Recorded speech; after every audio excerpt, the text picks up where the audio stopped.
Welcome to the show, Talking Shift, where we discuss radical new perspectives on health, illness, and the practice of medicine.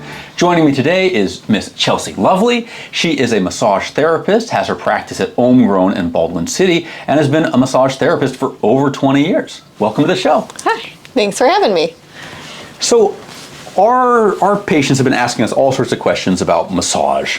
And this is a nice opportunity to talk to an expert and get some interesting information out there. And then we might also kind of talk about some of the nuances of massage and the things that make your practice unique. Perfect. That sounds like a wonderful way to spend the time. So tell me a little bit about how you got into massage, and particularly how did you choose your discipline of massage?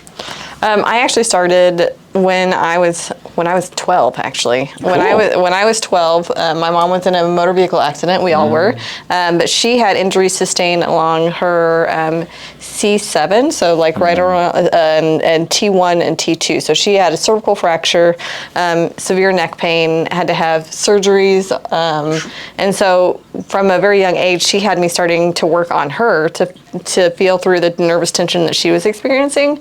And then it was like I got so good at it, then my family members, when we get together, because we have a large family, so then it would be like 15 of us around the dining room table, and I would be getting paid to massage people. Like everyone would be like That's playing what happens games. with a natural talent. Right, exactly. We're just perfecting it. And so that's how I kind of got my start there. And then I went into a chiropractic office actually when I first started. And so I learned injury and prevention pretty early on. And there was always something rewarding about finding what it was that was being held in the tissues and the tension to alleviate the body's ability to come back to natural function.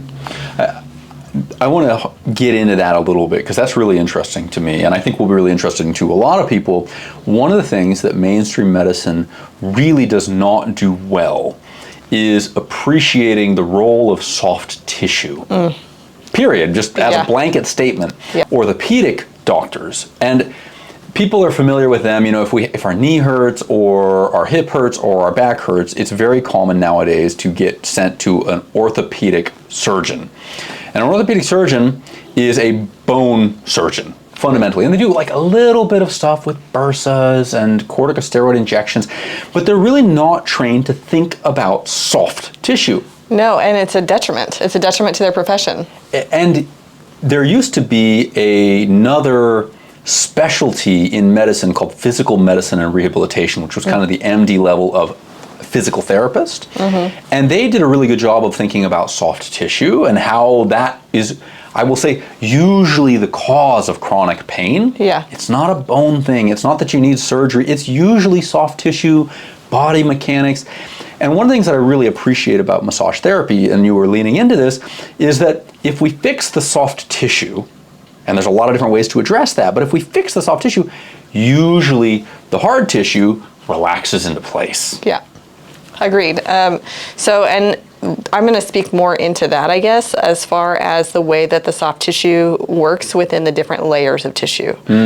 So it depends on where you're working. So like if you're working within, say, the joint, if someone's got joint pain, and it's usually because of the patella that is out of location because of the patellar ligaments. So depending on if you're working with a ligament or a tendon or within the synovial fluid, right? So then it's like the synovial fluid would be something that like you would help work to help the body to recoup. The tendon itself is going to have cross fiber friction, which is going to be rubbing on. Cross fiber friction is like, here's your kneecap, and things will just rub across the kneecap, so that way you're having so much irritation and inflammation. To where if you can if you can do cross fiber friction to help that to realign, you have to irritate it first to make it calm down, and to move right back into place. So it's like getting to those different layers of tissues to increase the mobility, but sometimes you have to increase the pain in order to increase the mobility because you're changing the way that normal function is. If your normal function is dysfunction, you have to be okay with approaching it with a little. You have to talk to it. Yeah, you have to approach it with a little bit to ease it back into where it's meant to go. There are a lot of different styles of massage therapy. Your thoughts on that? Some people think about body work more broadly as, Rolfing, Heller work, there's Swedish massage, there's Thai massage, there's all these different varieties of body work and massage therapy. when someone has, let's go back with your example, chronic knee pain, and they're trying to figure that out, and hopefully they've gone to a physician who goes, that's in the soft tissue. Be mindful of that, guys, because a lot of mainstream doctors are not thinking about the soft tissue, and that is much more to the point for a lot of chronic pain. And then they say, well, why don't you go talk to Chelsi? Why don't you go see what she can do for this?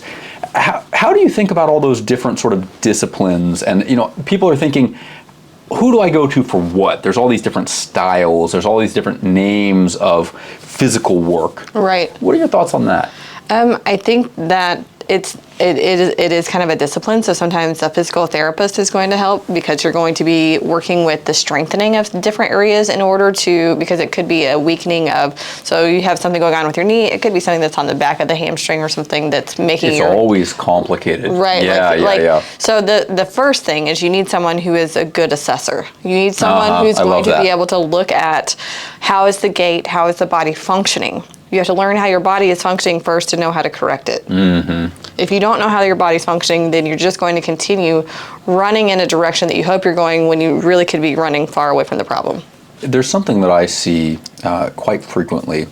We adapt to the movement patterns, and this is both muscular and neurologic, that we have, and they feel normal. Yeah. And I want to kind of double down on that point because for instance, if someone is at the gym and they're working on a complicated lift, a technical lift, one thing that people do very often is they film themselves. The reason is because we often don't move the way that we feel we're moving. Our nervous system and our muscles are like, we went straight up and down, and really there's all sorts of bend and wiggle and unusualness, and we're really completely unconscious to it. And so having a proper assessor who goes, do you realize that when you walk, your leg goes out? And no, I had no idea.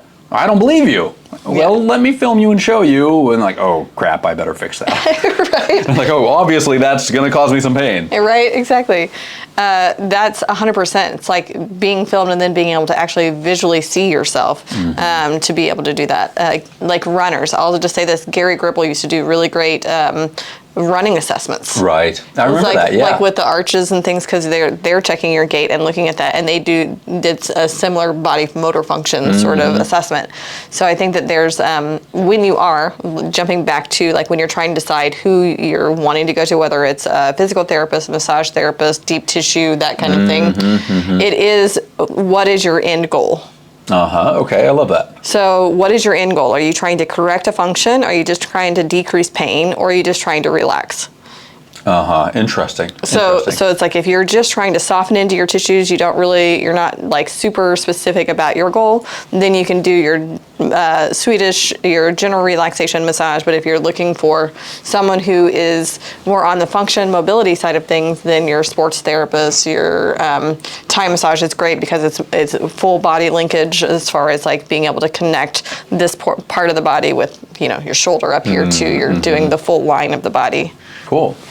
And so for yourself, what type of patients do you like to see when someone walks in the door and they're like, hey, I want to get this knee pain resolved. Is that your jam? Is that what you're like, okay, cool, let's build into the function? Tell me a little bit about your practice and how you kind of navigate all that when someone comes in. So usually I'm probably already assessing you when you walk in.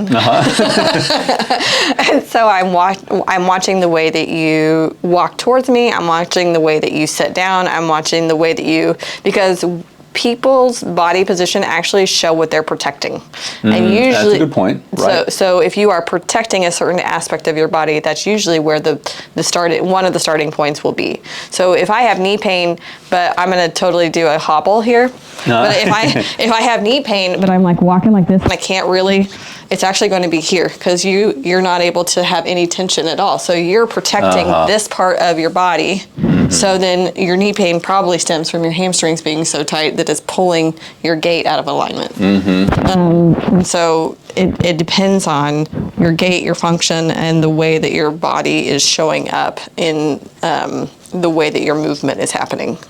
Yeah, I have had a lot of patients who go through the mainstream system who don't get good results and then come to me.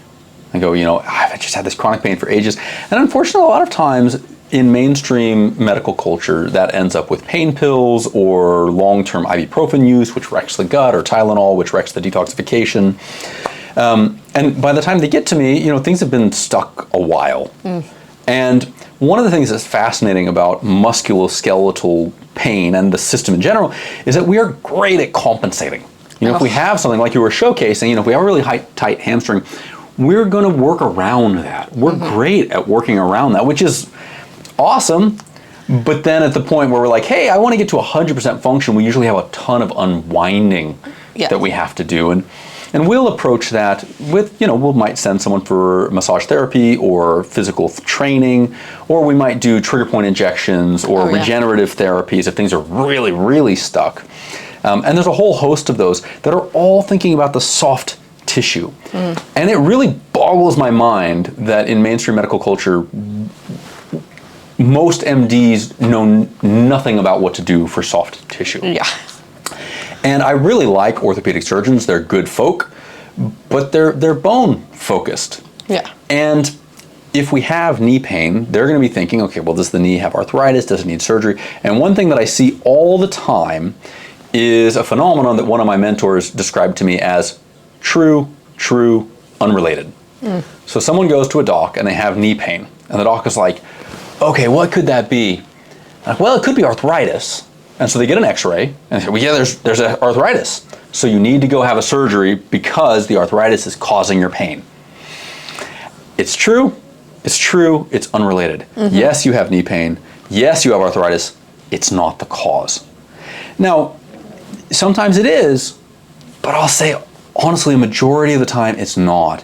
Usually it's soft tissue, and the soft tissue dysfunction gradually causes grind down, which creates the arthritis. And so even if you have a knee surgery to fix the arthritis, the same initial problem is still there. And so coming to someone like yourself who goes, okay, how do we change what is a compensated, now normalized function that is dysfunctional? How do we wake it up, move it, shift it, take it out? Right. So when you are working with that, you're working with the multiple layers. So your myofascial tissue is where I would start. Because the myofascial tissue, when you are dealing with something like that, in the compensation pattern, for those who don't know where the myofascial tissue is, it's like the saran wrap around the skin. So you have the skin, and then right under the layer of skin is your myofascial tissue. So it's like someone just wrapped your whole leg with saran wrap, and now that's what you're walking with, but it's with this new compensation pattern. So as you unwind that, you're bringing blood flow into different areas of movement that you didn't have before. So you want to start there, because then you're getting new blood flow, new supply into that system so that it slowly starts to move, rather than trying to do a big movement that the body's not ready for and then causing an injury. Talk a little bit more about the different layers of soft tissue, and how do you kind of move down through those, and when do you think about that? So for me, the body actually lets you know how deep they're willing to go. Interesting.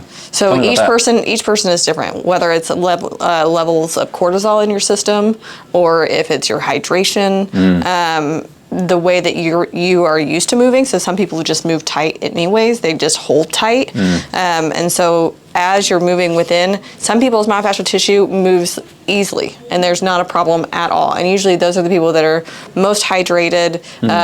They are either using a roller ball, or they're doing some sort of stretching on their own already.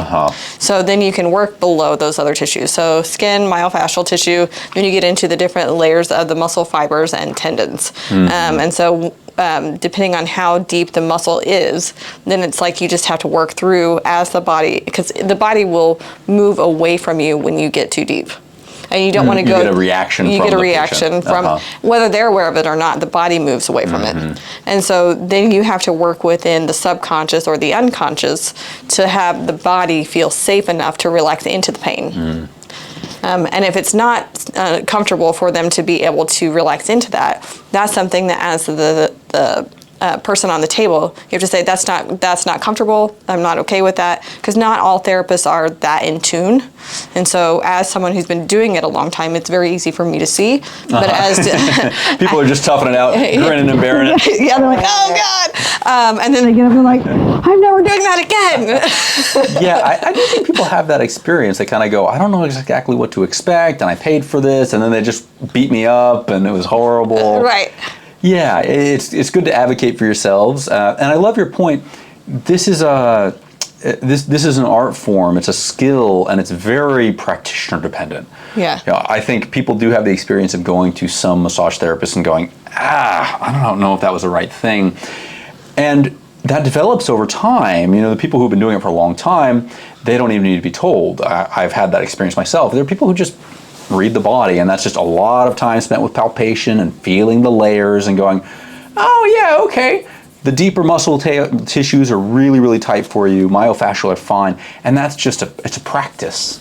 Yeah, and then also the style of communication with the client too, because sometimes a patient may be advocating that it's too much pressure, but then the therapist is like, oh, you'll be fine. This will be fine later on. So you really have to be like, so what I like to give my clients is, on a scale from 1 to 10, I should never be past a 7. That's exactly what that's exactly what I work with myself. And if I'm ever past a 7, it's too much.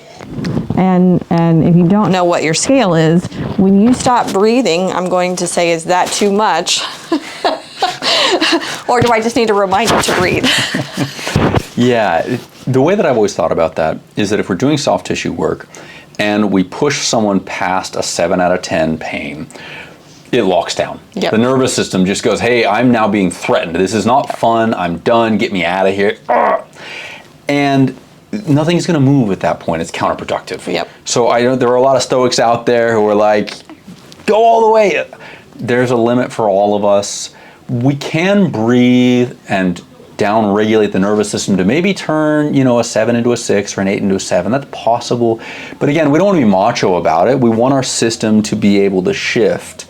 Yeah. And that's the warming the tissues. So that's where you start with the myofascial tissue. So when I start at your myofascial tissue is a slow, deep movement. It's deep, but it's flat and it's broad. I'm not coming in with an elbow or a thumb. It is palm or full forearm, because I want to stretch and elongate your myofascial tissue, because you can take deep pressure at a broad spectrum more than you can at a pointed spectrum. So when you're coming into, it's like anything in life, right? Like if you point something out, we're like, no.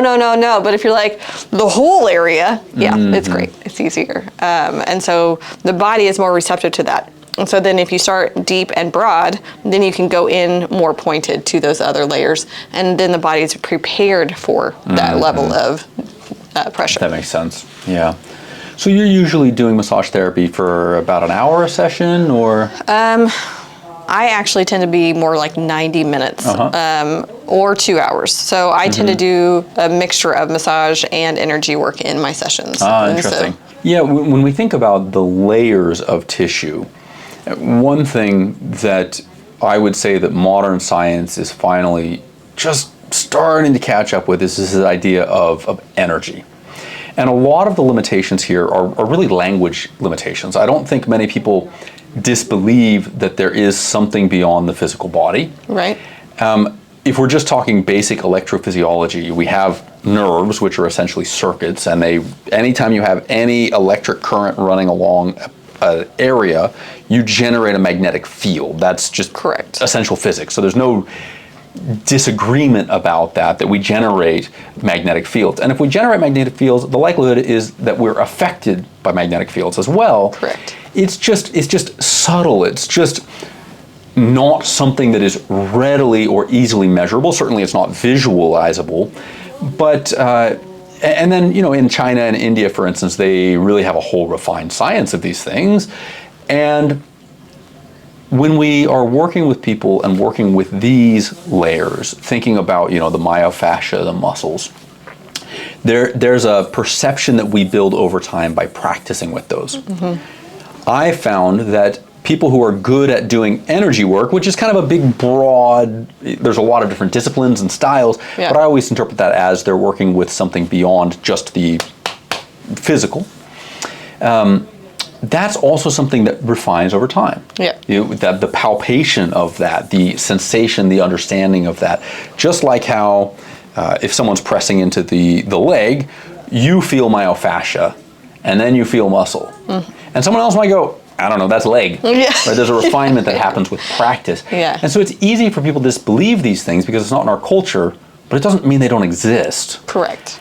I love the idea that you are able to think about all the layers of a person's body. And so the idea of doing, the myofascial and physical work and then moving into energy work is intriguing to me. I like that as a style. How did you get into that? When were you looking at that and going, I had to kind of think about other layers? And talk the science of energy work because that's the way that my brain works. Because I grew up on a farm. Energy was woo-woo to me. It was totally like way out there, hippie, like what is going on? And I had a practitioner down the hall from me, and every day he would come to me. He'd go, "You need to get an energy session with me. You need to get an energy session with me." And I was like, "No, that's for your clients, Keep that away from me. Yeah. And so he finally, after I think 3 years, wore me down. And I got on his table, and it was like someone just turned the lights on. It was like, oh, I have energy again. I didn't realize I was running an anxious body. Interesting. So energy can be described as kinetic, frenetic, sort of like you stuck your finger in a light socket and you feel like you're kind of running on high. And so when you are in the mental plane, so your body runs specific frequencies, which everything is a current of electromagnetic frequency. So when you're always running in your head, you're running at a certain frequency. I want to say it's like 528. Your heart is like 470 something. So when you're on those higher frequencies, it's hard to be connected to your body. And if you can't be in your body and you're running away from what your body is feeling, you're not going to be able to know that your hamstrings are tight, your low back is tight, that these other things. Your attention's just not there. You're just like running. You're like, I'm fine, it's fine. And then one day you're not. You're like, I stepped off a curb, totally tore this muscle, and so... There's that old, an ounce of prevention is worth a pound of cure. Better to spend the time to become aware of what our body's doing rather than it having to yell at us. Exactly. So I did a deep dive, and I did... Cool. So there's that experience. You're like, hang on, I'm a skeptic, but whoa, that really was something. Right. And so for the people who are skeptic, I will say, first do research to find someone who has years of experience and lots of reviews. It's very practitioner dependent. Yeah. I've talked to energy practitioners who really don't do anything. And I've talked to energy practitioners who are just fantastic. It's very, very practitioner dependent. Yeah, and so you want to talk to someone who has experience. And that's not to say that someone who's just starting, if you have a friend, we're grateful for our friends who were our test buddies, if you will, for when we first got started, But so I went through 3 years of schooling specifically for energy work. And the woman's name is Barbara Brennan. I don't know if you're familiar with her. She was actually a physician. And so she learned, because she started seeing physical auras on people when she was doing surgery, so she could see the illness in the body beforehand. And then she produced a school. And so because that's no small task. Right. So then I, as a medical-based massage therapist, that drew me in because I could think about it in medical terms. Cool. And so she does what's called grounding the body. So you're just kind of, your focus or intention is to bring the person back into alignment with their body through connection. And there's specific points that are, they're the same points that you use in Reiki. They're the same points that you use with different acupressure points. So what they are, they're called high energy points on the body. So your joints are high energy points because it's where you have the most movement, blood, lymph, and energetic movement. So the chi in the body moves more easily through other areas of the body. And so if you have a blockage, it's most likely going to be at those points. Interesting. In Ayurveda, we think about those as points for minor chakras, for instance. And again, it's just like that's the energy density is there. Yeah. because you have the most movement. Everything connects at that point. And so if you have a blockage of anything, it's going to be in those points. And so muscularly and energetically, those are the points that you want to look at to get that mobility back on track. So Cool. Yeah. So you spend a couple hours with your clients, you're going through physical stuff, you're going through energetic stuff. What are the typical sort of things that people will come to you for? Because everyone's kind of a case study. I love that approach. One of the things that I'm constantly talking about that needs to shift in the medical system is that we have to treat people as individuals. Oh, no. There's no one size fits all because there isn't a standard human, right? Yeah, because everyone's different. So it's like if you, we have, by and large, created a society that sits in front of a computer now. So that means that's the truth of it. So low back pain could be low back pain not because you have a physically laborious job, but because you're sitting here all the time, so your psoas is caught up. And so I see psoas injury probably more than anything for low back pain. That psoas work can hurt. That's it is so it's a painful. Deep sort of, there's like there's a acclimation and eventually like, okay, that's the good pain that really happened with the psoas work. But it takes a minute to get there. I actually like to do a practice of taking like a tennis ball or a hard rubber ball, and I would have you lay on that while I do other work, because if you're not thinking about it, then the rest of your body relaxes around it, and it can actually get deep enough to make you relax. A good trick. Other than, because if I'm coming right at it, you're going to go, no! And your whole body's going to, and then you're going to back off a bit, and then we actually made it worse than rather than better. So. And to that earlier discussion, for instance, tightness in that psoas muscle can be a really common cause of back pain. And so if we go to a professional and say, hey, I'm having back pain, there are so many more causes of that. And it requires someone looking at you very, very carefully. I will say that a majority of mainstream medicine at this point, one might go to their primary care doctor, their family doc, and say, hey doc, my back hurts. And they say, okay, cool, let me send you to physical therapy. It's like, did that person perform the labor of a diagnostician? Do they look at things? Do they get a sense of what's really going on there? Were they even trained to do that? And honestly, the answer is oftentimes, no, not really. And so they defer that out to a physical therapist who also may or may not know what they're doing, right? There's a lot of practitioner dependence. Are they running a very standardized practice, or are they thinking about you as an individual? That's super critical. And it may be that the problem wasn't ever in the back to begin with, but it was in the psoas, for instance. So yeah, we do have to shift as a society how we think about chronic pain. I mean, that's the potential for chronic pain to be fundamentally resolved with something like massage therapy is huge. Yeah. And I think, too, there's an assumption of weakness. So there's an assumption that when there's an injury that there is a weakness, which is why the go-to is the physical therapist. Oh, I see. Interesting. And so, because that's, number one, that and insurance covers it. So most people are wanting to know. Talking about things that need to shift. Yeah, that's challenging because that creates a whole standardized mill. Yeah. So then you've got this program that's running, and it's running, like in all of healthcare. It's like, if it's not insurance based and it doesn't fit this criteria and this plan, then it's woo woo, or it's not this, it's not that. It's a hazard. Rather than it's like fall into that thinking. Yeah. We haven't been taught how to pay attention to our body and our body's needs in a way that allows us to address things as they come up. And how to have that language or communication with our body, so that if we do enter into a doctor's office and we say, okay, this is going on, and they suggest something that would feel counterintuitive, your body knows that, right? It's like, well, the other suggestions, like, maybe I go see Dr. Neela, maybe I go see, it's like the other options that are available. Hydrotherapy was something that started coming on that was really popular too, because it's non-weight bearing. And so when you go into hydrotherapy, whether it's through, a lot of massage therapists use hydrotherapy for their work too, so the hot and cold therapies and things like that. Cool. And that can get into the bone tissue even, because you're hitting, the temperature is such a huge way to affect even the bone density things that are happening as well. Our capacity to interface, control, and work with our physical body is so much deeper than our culture tends to tell us. Yeah. And if we're convinced that we can't make a difference in something, we're not going to pay attention to it. And so if we go, well, hang on, I have the ability to change all of this function, we're much more likely to give it the time of day and go, well, okay, hang on, let me pay attention to that. Yeah. And that's honestly true for just about everything in human health. I'm very fond of saying that consciousness is the root of health, or awareness is the root of health. The more that we can pay attention to things, the more we become individually empowered. That's something I'm always working with my patients with.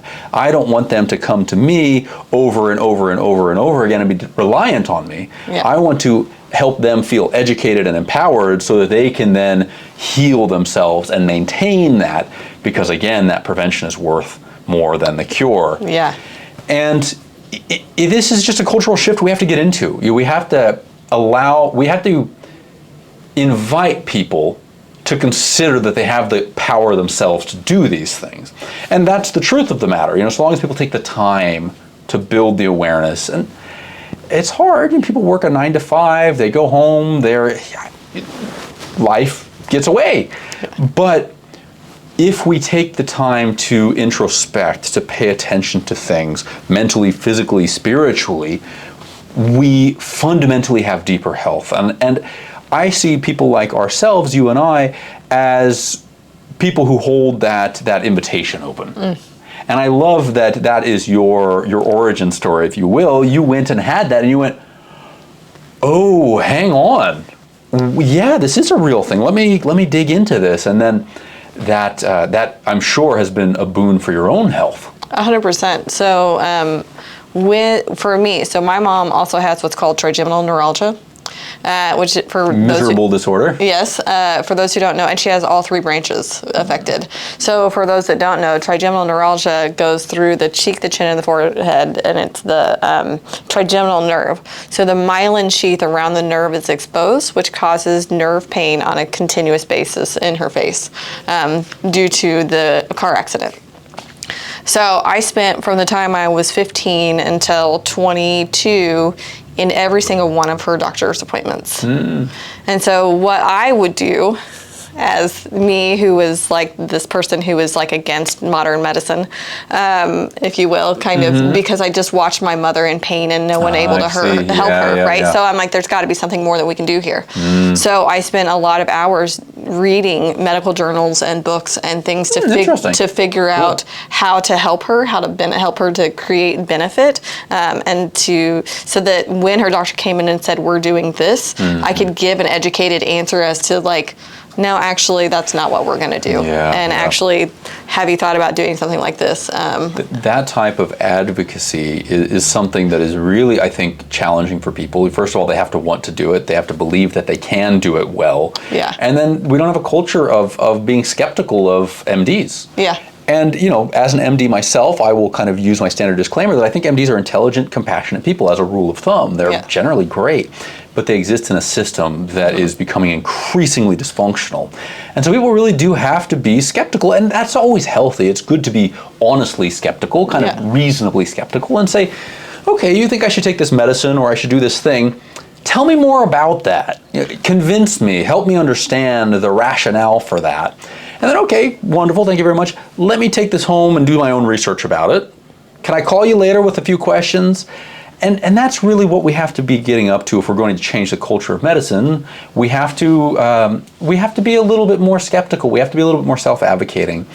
And it's one of the things that I really enjoy about my practice here at Atma Clinic is we get to really get into all those weeds. We get to help patients advocate for themselves, feel completely comfortable, and go, okay, this person's listening to me, they're listening to my body, I've asked all my questions, I've gotten to research, I think this is the right path forward. I love that you did that for your mama. Yeah. Like there's a lot of people who, they just never have that person or themselves going. Well, when you watch someone's health deteriorate because of the level of medication that they're on, right? So it's like you go from seeing this person who's alive and vibrant to just like being in this depressive state because of, Well, when you take a bunch of things that turn down nerve function to try and get to something specific, well, guess what? All the nerves get turned down. Exactly. And so, and then you're taking things to counterbalance that. So then the whole system is fighting itself. So it's like, I think by the time we were through, she was on 22 different medications. And so that was where, for me, I said, we've got to figure something out. And so then getting her off of things like Neurontin and morphine patches and things like that were huge successes. That's awesome. Well done. And so, and it was through having her see a naturopath, having her see a chiropractor, having her go to massages regularly, and then a grounding mat, an earthing mat. So like those kinds of things. Very interesting science developing around that now. Yeah. I'm all about getting to the root cause of things. If we get to the root cause of things, then we don't have to maintain the problem, we resolve the problem. I mean, that's really the heart and soul of the type of medicine that we do. And mainstream medicine really now is in a position, mostly because of the system again, of maintaining illness. So, okay, your nerve hurts. For some reason, the question isn't usually asked, how do we get the nerve to correct itself? How do we fix that problem? It's, okay, the nerve hurts, how do we numb the nerve? Right? It's like, let's give you this medicine to turn down the nerve signal. Like, what happened to fixing the darn thing? It's not really the orientation of mainstream medicine for the most part. For some reason, we've ended up there. We just want to cover up the symptom. We don't want to have the fix for the cure. And it's kind of stunning. It's kind of appalling. Like, how do we get to this place where we're not trying to solve the problem? Why isn't that the first question we ask? And I will posit an answer to that question from my position, which is that it's just not in the standard toolkit. It's not the way that MDs are trained nowadays for some reason. I am often saying we really need to bring back the era of physician scientists, who see an individual and go, how do we solve this problem? What do we do? What do we do? Think outside the box, find a solution. And that's certainly what we are trying to revive. Thinking about neuroregeneratives is something we do a lot. A nerve is not functioning. How do we stimulate nerve regeneration? And it turns out there's a lot of ways to do that, and our body's really good at that. It sometimes just needs some help. A lot of times that's, for instance, taking away some soft tissue tension, overlaying it. And that's something too that they don't tell you. They tell you that there's no way to regenerate any tissue or any nerve or anything. So then we got to shift that. And so then they believe that, well, the only thing for me to do is to spend oodles of money on surgery or other things. It's kind of scary. Because you're getting talked into doing a surgery and signing a waiver before the surgery because there's no guarantees with nervous systems and all this, and they lead you to believe that we don't really have a map of how this all works or how to help it or how to make it better. When it's like, well, actually, there's a lot of things. There's a lot of things that are now coming out, like with different natural remedies to help that, as well as it's like, yes, the soft tissue manipulation helps to ease the inflammation and the irritation that's going on. A lot of times it'll feel counterintuitive because it will create inflammation at the beginning, but what that does is it sends a signal to the brain that says, hey, there's something going on here. So our bodies have an amazing innate ability to heal itself, and if you just point it in the right direction, it will do that for you. And how do you signal that to your nervous system? Because right now it's trying to override the pain, but if you send it in a specific way that says, I need help here, rather than I need to override the signal, then it's going to change the way that works. Nuance. Our body is very, very complicated. I think that's one of the reasons we've fallen into the current medical culture we have is the death of nuance. Our bodies are incredibly fascinating. They're incredibly complex. And anyone who tells you we understand the way the human body works, really, we're still in our infancy as far as understanding that. That's simply the reality of it, which is why I tend towards naturalism. I tend towards trusting the body. I tend to focus on helping our body get things out of its way so that it can do its work, because it's really complicated. It's incredibly nuanced. So we have to take that individualized approach, and we have to go, okay, let's be open to advancing the science on these things. 100%. Well, Chelsi, thank you so much for joining us. And I would encourage people to come check you out over at Homegrown. Sounds like you do some really, really fun work, and I appreciate that you are advocating for better health for everybody. Thank you. Thank you for having me. Thank you very much.